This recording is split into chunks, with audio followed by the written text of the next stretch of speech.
What's up, everyone? This is Mike Casu, and you're listening to the Brute Strength Podcast. This week, I interview CrossFit Games athlete Jacob Heppner, who recently suffered a knee injury that has put him out for the year. And I know this is really common, and a lot of people can relate to this, being taken out after putting in so much work. So we talk about how he has overcome this obstacle and even used it to his advantage, how he's overcome the feelings of disappointment, and how he's going to take that and use it in his training going forward. We talk about mental toughness, we talk about overcoming pressure, and we talk about how building a community of like-minded individuals that push you can lead to so much more success. If you have a question that you want answered related to health and fitness, mindset, business, etc., please don't hesitate to call in. I absolutely love being able to connect with you guys and answer your questions, or having friends of mine that are experts help me answer your questions. So if you're interested, call into the hotline at 801-449-0503. That's 801-449-0503. Enjoy the show. What's up, everyone? This is Mike Casu, and you're listening to the Brute Strength Podcast. I'm here with CrossFit Games athlete Jacob Heppner. Jake, I know your season ended short, but you've got a lot of stuff going on in your life, and I appreciate you making some time to do this for me, man. Hey, appreciate it. Yeah, thanks for having me. So I want to start off here, really just dive straight down into the weeds. You play a lot of Call of Duty. I know this, through the grapevine. How would you describe your style of play? I think I would describe it as trying to irritate the guys I work out with. So usually we go back to my house. We got it hooked up in the basement. We go back to my house like 5 or 6. We start our second session at like 6:30 usually. So usually we have 30 minutes to 45 minutes to play. Usually we just irritate each other a lot, scream, throw stuff, and then we go work out. It's usually honestly a good warm up. I love it, man. So in general, you have a very playful attitude, really lighthearted. And I've always admired this, but especially as of late with in regards to your injury. So I'm wondering, have you always been kind of this lighthearted and accepting? And where does that come from? Yeah. So I usually had it my whole life. I like to have a good time. So CrossFit's awesome. And it's amazing, but when the end all be all, it's not like, I make money off of it, and it's a hobby and it's great, but I have a full-time job. So when it comes down to it, it's not my full focus of life, right? And when it comes down to it, if I focus on it so much and it becomes so serious and so stressful, why is it's not a hobby anymore? It's not any fun. So in what was my first year? 2014, I think it was my first year at the CrossFit Games, and the strength workout, the second workout of the games, was an overhead squat max. And back then I think I crushed 285 like a champ. Nice. I was actually in a lane next to Jason Kalipa, and we were talking about it. We were laughing and joking. He goes, dude, he's like, I appreciate you just laughing and having a good time. He's like, don't ever forget, just have a good time when you're doing it. When it comes down to it, it's just a hobby. It's just a sport. It's just for fun. And he nailed on the head. I didn't go in there thinking differently, but he just kind of agreed with me, and I felt agreed upon, and it was good to know that, it is fun and it should be fun. And at certain points it's going to be stressful, but it's good to laugh about. Do you think that mindset makes you more successful? And specifically, kind of what I'm getting at is, do you think, you talk about it as a hobby rather than using words like passion or anything like that. Do you think you hold yourself back at all by thinking of it that way? In no ways. I mean, you can still be passionate about a hobby, right? So I still believe I'm passionate about it. I consider it a hobby because to me, it would be considered a part-time job, I guess. But I don't like to use the word job because then there's connotations, negative connotations in the day of, well, it's a job. I got to wake up at 8 and now I got to go out and work out. I'm still passionate about it. I think the way I go about it as happy-go-lucky, you're having a good time, is just the way I've felt I cope well with what we do, right? So I could go into regionals, and if you ever worked out with me at the games or worked out with me regionals in the back room, I have a good time laughing about the guys who bring their coaches back there and they're all serious and the coach is like, hey, okay, I need you to row 337 meters and, Right. do like, get a heart rate up to 111. It's like super stupid. And, like, I just think it's hilarious. And meanwhile, I'm over there. A good warm up is laughing with Kyle Kasperbauer, or making fun of Scott Panchik, or just having a good time with Alex Anderson, or just having a good time and laughing about it, and then going out there. Because when it comes down to it, yeah, I'm competing against these guys on the floor with me. But at the same time, I'm competing against myself in times I already know.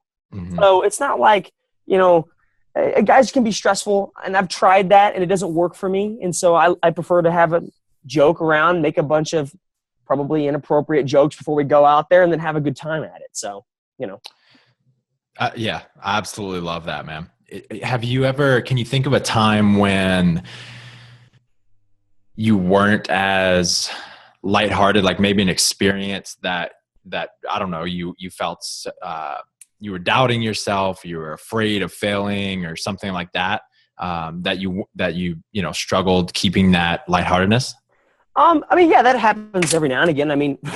Any workout that comes out in regionals of the games that's heavy, which is the goal this year, right? So in the past, anything that came out, we're going to have a snatch speed ladder, we're going to have a clean and jerk ladder. Well, I know going in, this isn't going to be my event. So I'm still going to have a good time. But at the same time, I'm still stressed. Like, well, I still have to survive this and do okay at it, And so the goal of this year is to make sure I can go in next year and say, I'm still going to have a good time doing a snatch speed ladder because I know I'm okay at it. I know I'm much better than I have been in years past.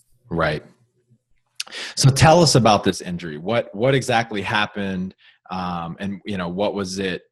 Tell everyone a little bit about what that felt like.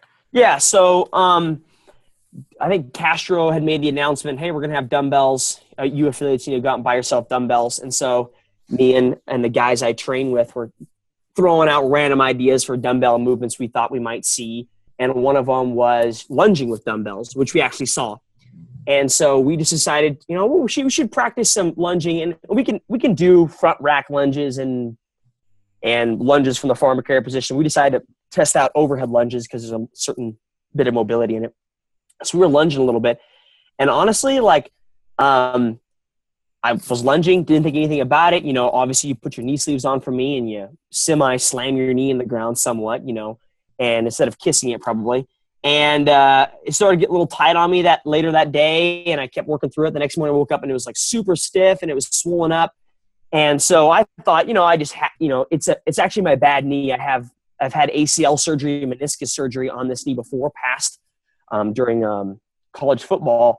And so it swells up every now and again, happens to me. And I was like, no big deal. It'll go down. It swells up periodically when I hit it wrong. And a couple of days later, just wasn't going down. And finally I was like, well, I need to get this looked at. And I had talked with some of the guys I worked out with that made me thought it was kind of bursitis because I've had that before in my elbow. But the difference was when I've had it in my elbow, like I could still bend my elbow without pain. But the fact of the matter was for the knee, I just couldn't bend it. I couldn't get below parallel, couldn't get to parallel without pain. And so I went and saw a doctor, chiro, had an MRI, the whole works, and physical therapist, and just coming to find out, it honestly just needed rest. It needed ice, it needed ibuprofen, and it needed rest. And so when the first workout came out, I was like, well, if it's squatting, it's going to be really hard to do. And what I didn't really think about was, well, a squatting movement is so fundamental to CrossFit that it's in a lot of movements you really don't think about. Rowing is a form of squatting. Mm-hmm. Heck, if I'm doing parallel handstand push-ups and they're kipping, I kip down to almost a really deep squat. Mm-hmm. Handstand push-ups, wall balls, the whole 9 yards. And then come to find out, catching in the top of a box for burpee box jumps does not feel very good at all. And so I tried it. It was painful. And then I made the decision that, I've done this before. In my past, I've tried to push through an injury and finish out a season of football without an ACL, and I did it, but it wasn't worth it in the end. And I said, this may be a good year to, just it needs rest. I can push through the open, but it's not going to be good. It's not going to heal up before regionals, and then I'm in just more of a deficit. Right. And so it's just worth it to take it off, give it a rest, and then obviously this year it's a long off season, but I have a lot of time to improve on huge weaknesses I have. I mean, anytime you ask anybody, oh, what's Jacob Heppner not good at? Oh, well, that's heavy snatch, heavy clean and jerk. And, if I can fill those gaps, I think I can come back next year and be a lot better. I mean, I don't have to try and survive workouts like that. Instead, I can try to compete and contend in workouts like that. So, oh yeah. How have you dealt with the feelings of disappointment? Dealt with those disappointment in conjunction to this injury. Yes, exactly.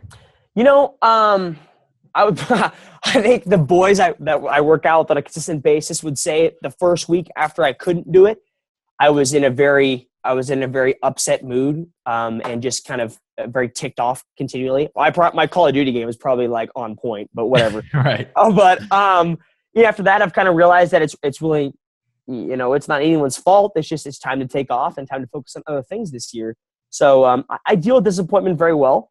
I think I still keep my happy-go-lucky mood when it comes to it. I mean, I can sit here and complain and whine as much as I want, but the fact of the matter is it won't fix my knee. Mm-hmm. And so it's getting there. I can currently right now actually squat to a box at parallel, and it's not painful. So that's we're moving in the right direction. So I'm excited to see when it actually gets better and I can actually, start snatching. Be nice. So I think it's really interesting too. We were texting back and forth a couple weeks ago, right? When this was happening, and you told me immediately that, I could definitely tell that you were bummed. Your responses were different than usual, but you said in there that, you were just looking forward to having the leg up in the off season, right? You have now, 6 to 8 extra months to prepare for next year. And I was talking to Cole Sager about this recently, about using obstacles as a way to propel you forward rather than hold you back. And it sounds like that's just where your mind immediately went. Is that something you consciously thought of, or how did that come about? Well, I think it was honestly the first thing that popped in my head. I thought the first thing was, well, this sucks. Like first thing that comes to my head is, well, I've spent since August till now working. And so all that tends to go to moot. I mean, especially when it comes to working on the engine, right? Because the engine's going to go away, but it'll come back later. And the next thought was, you know what? Yeah, I could look at this negatively, but now I've got essentially a whole stinking year to improve on stuff. When in actuality, most CrossFit Games athletes will get done, July 19th, July 26th. They take a week off. They don't really start up right away very fast. And then we have 4 months to improve. And it really sucks after a couple of years. It's like, I can't really improve on something in 4 months. It's very hard to do. I mean, it's one thing if my weaknesses were, I can't do burpees very fast, or I have a low engine. Okay, that's one thing to work on. That's easy to fix in 4 months. But when it comes down to raw strength, that's just so hard to fix in 4 months when the opens are right around the corner. And so I've got a whole month to fix that, and I'm looking forward to that, and the opportunity is going to give me to fix that. No doubt about it, man. And that's just the best way to look at any kind of obstacle. Just find some way that you can use that to your advantage. I think it's really admirable that your head went there so quickly. Yeah, thanks. So you're kind of you're notorious for the amount of volume that you do throughout the year. I think we were talking about on the last live cast that we did together, kind of your progression up to that, right? You started out like everyone else, just doing one workout in the class, and then it built to 2 and then 3. And then now you do 27 workouts every single day. On the hour. On the hour, yes. They actually... Have you ever heard of people doing that? I have. To be quite honest, I've always thought it'd be cool to be like, hey, I did Fran once every hour for 24 hours. But I mean, you won't do it. Yeah, that'd be stupid. I mean, obviously Nick won't let me do that. Nick would probably just cut me and be like, no, you're done, dude. I can't work. Oh man. So I'm wondering, it's something that we talk about a lot in this community.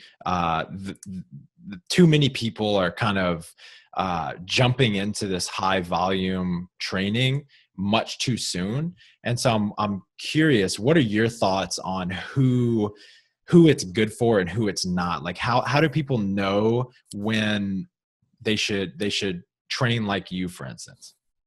Yeah. So I think you're weighing two different things, right? So it comes back to the base argument of, well, it's intensity versus volume, right?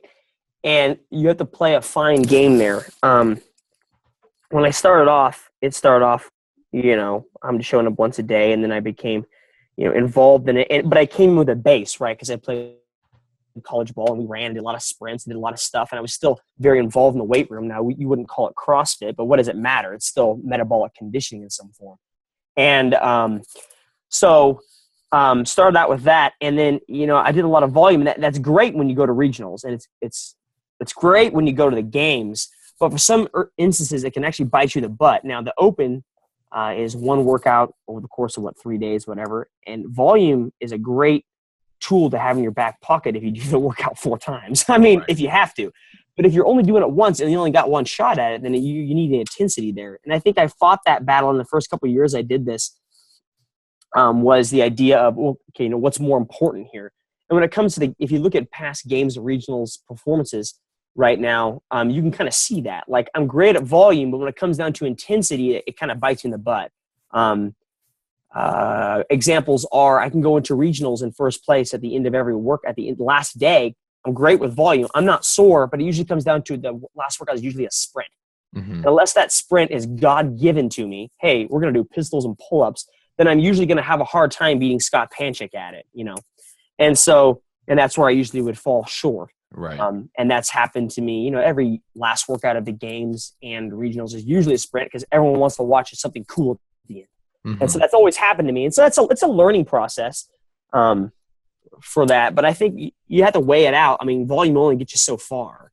And so it kind of sounds like, if we're going with what you're talking about here, that people who need to prioritize the open probably don't need the same amount of volume.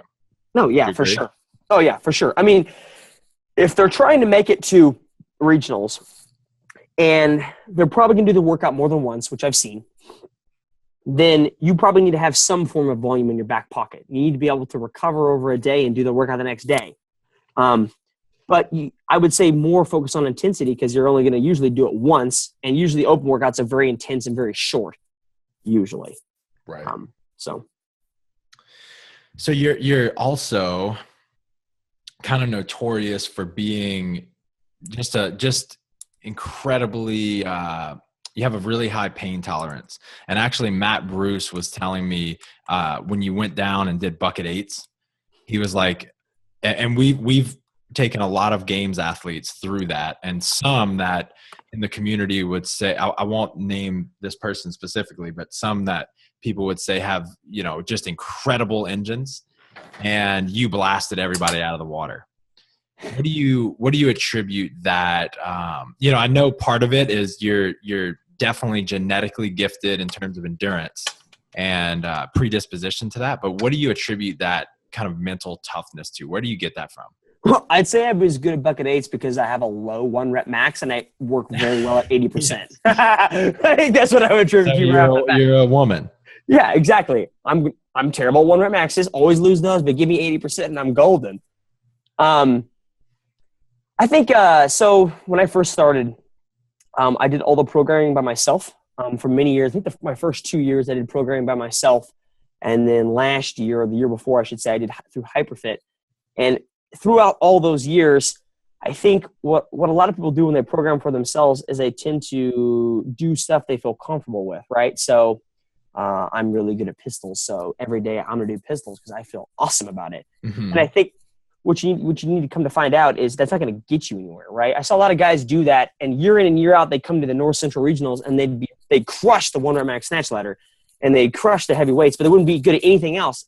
Even if they did the same, type of workout the year before, they wouldn't have improved. And it's easy to work on stuff you're good at, but it's the hardest thing to work on stuff you suck at on a day in, day out basis. Mm-hmm. I think that's where I attribute it to is, what do I stink at? Well, right now I can't snatch, but if I could, I would. But, last year was a lot of deadlifts. It was a lot of barbell cycling, to be honest. I was terrible at barbell cycling in 2015. and spent a lot of time actually learning and then working with Zach Carcetti works out here with me too. He's great at it. And so I learned a lot from him. And we had double DT at the games and I took fourth just because you spend a lot of time cycling barbells and learning and working on weaknesses and come to find out it's going to be used later on down the road. Mm-hmm. So honestly, it's just spending time working on goats. What are you not good at? I call them goats. I don't know where that came from, but I just call them you suck at goats. Maybe it's because I don't like goats. I don't know. Yeah, I've never heard that use of the word. Working on them goats. It's got to slay those goats, Michael. Speaking of Zach, man, he is crushing it right now, huh? Yeah, he's crushing it. But I've already reminded him on a daily basis how many points I had last year in the Open at the end, and that he's still in second place. I got to tack some trash. Yeah, he's doing really well. Yeah, he's doing a good job. We knew he'd finish the snatch workout, and of course he did. It'd be hard pressed right now if I was actually doing the Open if I was healthy and doing the Open for me to actually beat him, because I would have probably gotten quite a bit more points on that snatch workout than he would have. So right, there's just no way of knowing though. Exactly. So I'm gonna say I'm winning. Yeah. I'm just gonna claim, but probably not. Yep. So you have. I guess I've seen it in a couple other places, but you have, you guys have, huge groups that get together to train occasionally, right? Everybody comes out, I guess, to your farm. Is that where all of those throwdowns happen? Well, yeah. So I got guys from all over that usually come in, but I actually work 24/7 with 3 other guys, right? So I've got myself, Zach Carcetti, who went to the games last year, Andrew Kiekler, who's been to the regionals. How many times have you been? 5 times? 6. So it's like Old Man River. And then I've got another gentleman, Colton Blackburn, who's from the East Coast, who showed up, and this is his first year doing the Open. I think he did it last year, but I think he didn't know what it was. So I'm claiming this is his first year. Nice. And so, so they're here. We work out 24/7. They come to my house every day. It's like my wife claims that we have 3 sons. And then we have a lot of guys from around the Kansas City area that come hang out and work out with us all the time too. We got Chandler Smith, who you of course know, kind of like chopped his finger off somehow, and so he's out for this year's Open. Oh shit! Yeah, he comes down. He lives he's stationed about an hour and a half south of me, I think to 2 hours. So he comes up about once a week sometimes and works out with us. And then I've got Jack Long, who's also a North Central guy, up north of us by about 40 minutes. He comes down every now and again. So I've got a pretty good group. And then every year we usually have guys from the East Coast come out. I'm really good friends with Nathan Bramlett and then Noah Olson. Every now and again we all get together and work out. So yeah, that's awesome, man. And how did that all start? How did it all start? Yeah, so 2013, 14, 15, I worked by myself. Didn't have anybody. I decided, you know what, this is stupid. I'm tired of working out by myself. I should find some more guys who want to work out with me that are lighthearted and want to have a good time. And so 2015 at regionals in Ohio, no, not in Ohio, in Minnesota, wherever the heck that was. I was sitting at the Compex booth, sitting right next to Zach Carcetti in the Compex booth. I think we just got done with Randy or something with our forearms. And I was sitting there just talking to him because I knew he was a competitor. And sitting there talking, I was like, I kind of liked him. He's a good guy. He's funny. And I said, Zach, what are you doing right now? And he's like, I'm just, I just finished school. I coach, and that's pretty much it. I said, so you're done with school? He goes, yeah. I go, so you have a job? He goes, well, I coach at a gym. I said, do you have a girlfriend? He goes, no. I said, you should just move down. You should just move down here where I'm at. We'll find you someplace to live. You can live in my basement if you want to for a little bit because we've got a big house. And you should come train and for a whole year. And so a week afterwards, He called me up. He's like, hey, dude, if you were serious, I'm serious about coming down. So he showed up, and then I thought it was awesome. So I actually put a Facebook post out about if you're a dude in the North Central or anywhere else and you want a training partner, come down here and we'll figure something out. And I got an email or a message a couple hours later from a guy named Andrew Kiekler, who's been to regionals many years in a row. And so he showed up a week after that. And then it was me, Zach, and Andrew for about, I'd say 3/4 of a year. And then Colton sent the gym an email. It was like, hey, I know Zach, or I know Jacob trains there with a bunch of guys. I know he's he sometimes pulls people to work out with him. I wouldn't mind coming and working out. And I think he didn't expect someone to respond back to him, but I responded back to him. I was like, because I obviously have Facebook creeped him, and had him come on out. And so we've been here, since last April. We've all four of us been together for a whole year. We spend the morning session, the night session, almost every afternoon and weekend together. So that's badass, man. Yeah, it's pretty cool. So we do this thing where if you want to come train, you got to come spend a weekend with us. And we essentially call it the douche test, right? We have you show up, we test you out. We want to make sure you're not a douchebag, right? Like, we want to make sure you're not like a negative Nancy, or like you suck a Call of Duty really bad, or, you drive a Prius, which I do, but it's okay. Just stuff like that. So anyways, we always laugh about that because, we always test people to see if they're actually worthwhile spending time with, Yeah. I'm thinking of you and Zach there. Did one of you say, like, turn to the other and say, nice pump, bro? No, what are you talking about? Nice forearm pump, bro. Oh yeah, no, I don't think I said that. I think we were different. Heats, I want to talk to this guy. How do I initiate this conversation? Yeah, no, I don't. I think it was actually our parents sat next to each other the year before at regionals. Okay. My parents knew his parents, and they're always like, "Yeah, we sent it to Zach's parents," and I'm like, "Zach who?" I'm like, "Who are you talking about? Like, who's this Zach guy?" And then his mom came up to me at the Compex booth and was like, "Hey, Jacob, I'm Kathy. I'm Zach's mother. I sat next to your parents. I was like, oh, I've heard about you. Nice to meet you." And she's like, "Oh, here's my son, Zach, sitting right next to you." So Zach didn't even introduce himself. His mom did. So, I love it, man. Yeah. Thank God for moms.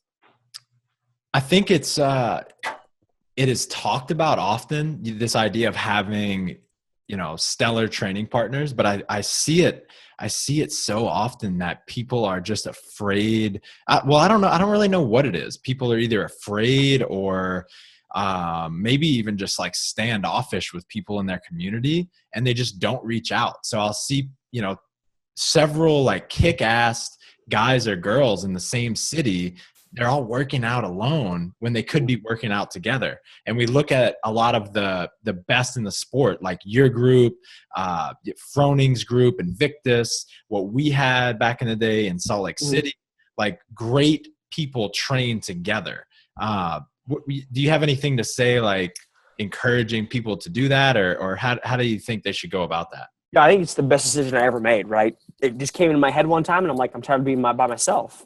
And one of the best decisions I've made in the sport was, one, getting married, because I'm forced to say that, and I totally wholeheartedly believe it. but also, two, was saying, you know what, this is stupid. I'm tired of being by myself. Now, granted, is there an advantage to being in the gym by yourself, putting your head down, doing the work? Of course. I wholeheartedly believe in that. I think you need to have a base in that. I think you shouldn't have to depend on other people being there.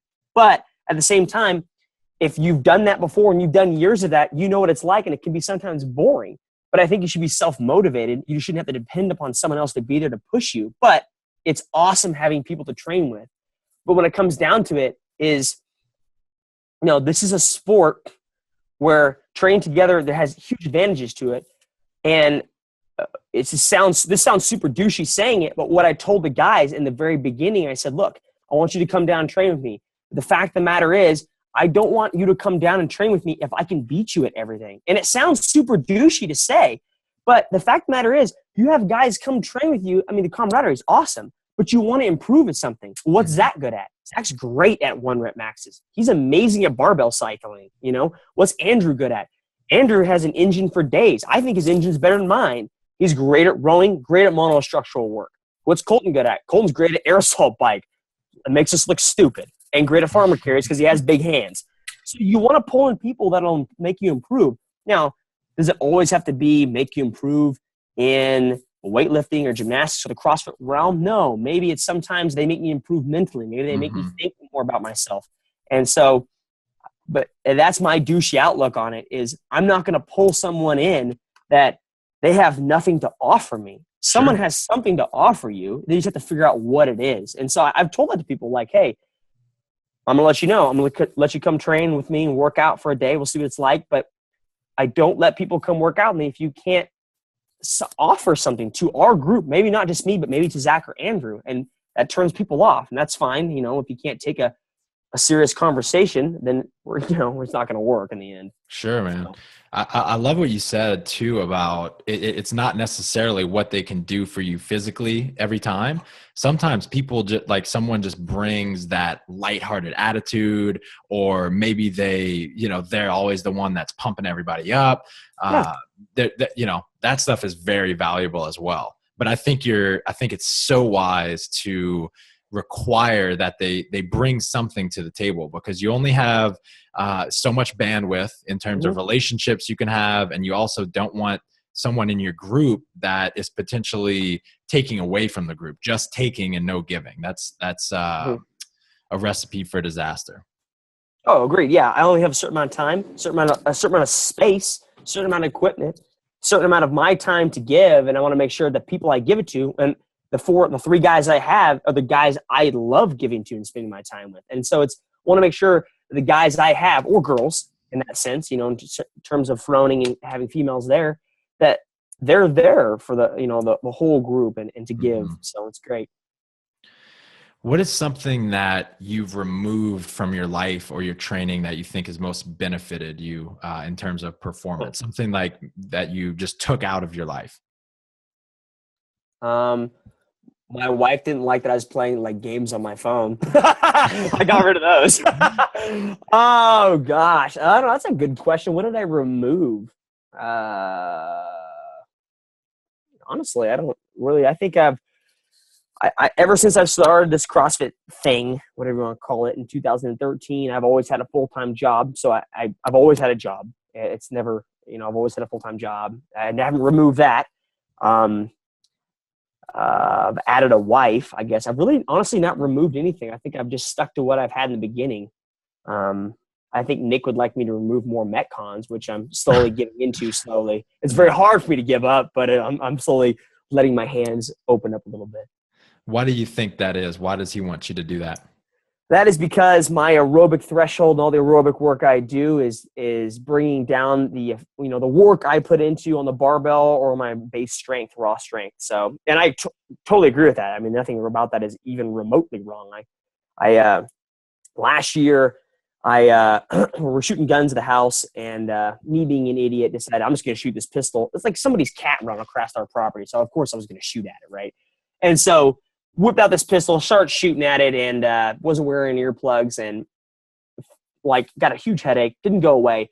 Come to find out, kind of pathetic, but I got a concussion from the pistol in my ear. Shit. Yeah, I've had concussions a couple times, so I guess I'm susceptible to them. And so I couldn't breathe heavy, or like spike my heart rate, I should say, for a couple weeks. Well, in those couple weeks, I couldn't do a Metcon, and yeah, I put like 30 pounds on my clean. So does it work? For sure, it works. It's very hard for me to, I think for most people, it's hard to give up, to let someone else take control. And for me, especially, I like being a leader of the group. I like leading and being in the front. And so it's very hard for me to give up. And that's what I'm learning slowly. I'm learning to trust and say, you know what? They've got my best intentions in mind. They know what they're doing. And, slowly and slowly, I'm getting used to the idea of, okay, I'm just going to follow suit, and we're going to see what happens and see, the best course of action. Mm-hmm. Yeah, man, we're stoked to see what you can do with this extra time for sure. Yeah, sure. How do you deal with a scenario, talking about like in competition, how do you deal with a scenario where you feel like maybe you're getting, let's say you get a bunch of no reps and you think they're good reps and you just think the judging is bullshit. How do you deal with a scenario like that? Honestly, I don't, I really never had been in that scenario. Well, you got to figure you can either complain there and waste your time, or just keep going ahead and doing it, how do I deal with maybe disappointment in terms of competition is maybe a better question I could answer. And that is, in 2016 regionals, all the workouts came out. And day one was that snatch speed ladder. Day one was snatch speeds ladder and regional Nate. And day two was pull-ups and wall balls, pistols and power cleans, then deadlift, running, and GHDs. And then the next day we had some more stuff. And to me, it was, let's get the strength out early. Like, I wasn't going to be good at the snatch ladder. I already know that.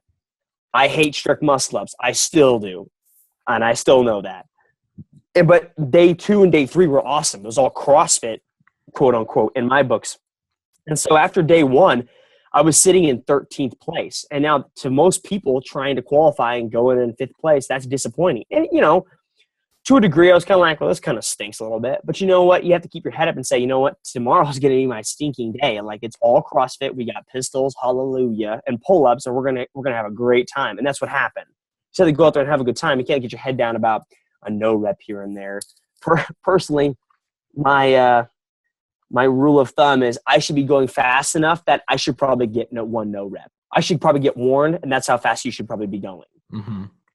I don't go out and try to get no reps, but maybe a part of me tries. I don't know. How do you deal with, mistakes or failure? What's your response? Mistakes or failure? Well, I'm still pretty happy-go-lucky and having a good time. And, when it comes down to it, if I fail in this sport or I have disappointment in this sport, it doesn't affect my life, right? I mean, I am not defined by what happens in these 4 walls that they call a box, right? I'm not defined by what my snatch is or my Fran time. I'm defined by who I am and what I do. And the fact that I have a wife at home. I try to hold a full-time job, try to do all these things, try to go to school. And so I'm defined by the things I do. And I don't want to be remembered as someone who is negative or disappointed in failure. I mean, like we talked about, disappointment of not being able to compete this year blows. I mean, watching the Open ticks me off when fun workouts like 17.2 come up. Mm-hmm. But now 17.3, notice I didn't say that. But you're defined by how you respond to stimulus like that. And I think I've responded well in the fact that, this is great. There's positives in this. I can spend a year fixing things. I'll come back next year better. No worries. So that's usually how I respond. How do you manage the pressure of other people, your own expectations as well as others, like your wife, friends, family, fans, all of that? These are really in-depth questions, Michael. I have never really thought about that. I think, it's good. It is stressful, right? So people seem to think, your first year you qualified for the games in 2014 and next year you're going to be fine. Well, people have these expectations you're going to qualify again. And there is stress in that, right? And I think that's what Zach's learning now is in 2016, he qualified for his rookie year at the games. And now people are like, oh, you went to the games 2016. So when you come in the regionals in 2017, you should be fine. You have like a foot in. Well, sure, right. Some stuff. You're more wise. Sure. But there's a lot of stress because people do expect it. And that stress is there. That stress is real. And I cannot doubt that exists. And it is stressful in times, but you still can't let that get you down, right? I mean, I'm trying to be the best I can be. Now, whether that gets me a spot to go to the games or not, I want to look back and say to myself, well, I gave it my, in 2018, if I don't stand on the top 5 in regionals, I want to know, I spent all 365 days of my off season doing the best I can. Now, if I can't make that spot, that's just because the other guys, whatever it wasn't in my cards or they outworked me or whatever. Well, they're not going to outwork me, but it wasn't in the cards. Right. And so, just how it's going to be, I guess. Do you have a feel for like how, like you'll see some people, they'll say in Zach's case, right? They qualify in their rookie year and then they come back the next year and do terribly, right? They let the pressure get to them and kind of overcome them. Do you have a feel for why that happens and what people should do about that to counteract that? I think one of the biggest things that will happen is complacency, right? It's the idea of, well, I made it to the games. Mm-hmm. I'm just going to do the same thing this year. Well, that's not true. Everyone else is going to try to outwork you. Mm-hmm. And sometimes if you're a complacent games athlete, it's not very hard to outwork you at all, And so I think complacency is the number one just straight killer of people's dreams of making it back to the games. Now, if it's really actually your dream, then you're going to be passionate about it. You're going to be up in the morning. You're going to be up late at night. I mean, we spend we usually are done working out at 9, getting ready for the games. Usually our sessions ended at 10:30 at night. Mm-hmm. And it's just an all day affair because the goal is I don't want to be complacent and I don't want to be outworked. So I think that's the worst one is just complacency. So. Amen, man. All right. Let's finish it up with these, some rapid fire questions. So golden. Just finish the sentence. Okay. Or just say the first word that comes to mind on this, on the last one, especially. Okay. In 2 years, I want to be. Oh crap! I want to have my pilot's license. Just made that up. Pilot's license. Yeah, well, I started it, but I never finished it because CrossFit takes too much time. Okay, and is that something that you think you'll end up finishing? Yeah, I think it'd be very hard. My wife wants me to get it because she thinks I look hot in aviators. Nice. So anyway, yeah. That's great, man. I think you could probably, take care of that fantasy rather rather getting my license, right? It's like $5,000 to do it. Yeah. Aviators are $5. If I was a woman, I would wear booty shorts because I have a big butt. Word. Oh man. Mentor. Oh shoot. I don't know. Nothing comes to my head. Who is a big mentor in your life currently or in the past that you really have looked up to and respected? If we're talking about the sport, I would say anything. I probably don't have one, probably in a mentor in the sport. But if we're talking about life, it definitely be my father. So I wasn't sure, I guess, what the actual topic was. So I actually grew up homeschooled for 8 years of my life, and my mom and my dad were essentially my teachers, and so I was very close to my parents. So yeah, I'd say my dad or mom. Very, very, very interesting. What was if you don't mind me asking, what was kind of the process, like the style of school? Yeah. So I was born and raised in the state of California for about 16 years of my life, and where we lived, the school district was terrible, and I think most of that state is terrible personally. And so my mom was like, you know what, we're going to homeschool our kids, and it's a kudos to the parents that can homeschool their kids because it's such a burden, right? I mean, one of the parents usually isn't working, which in a 2-income family, you make 50% less money. And so my mom was my sister and I's full-time teacher. And from preschool all the way up to 8th grade, the only reason I went to high school was to play sports. So I'm your prototypical super nerdy antisocial homeschooler. Totally kidding, right? There are people out there that got homeschooled that aren't bad and aren't weird. We were homeschooled, and under the right circumstances, my mom did an awesome job. We went to high school and it was super easy. So that's really cool, man. I had no idea. Yeah. Totally nerd. Well, hey man, I really appreciate your time. This was phenomenal. It was cool kind of getting to dive in to, the way you think and process all of this stuff that's going on. Yeah. Appreciate it, Michael. Thanks so much. Absolutely, man. You have a great day. You too, dude.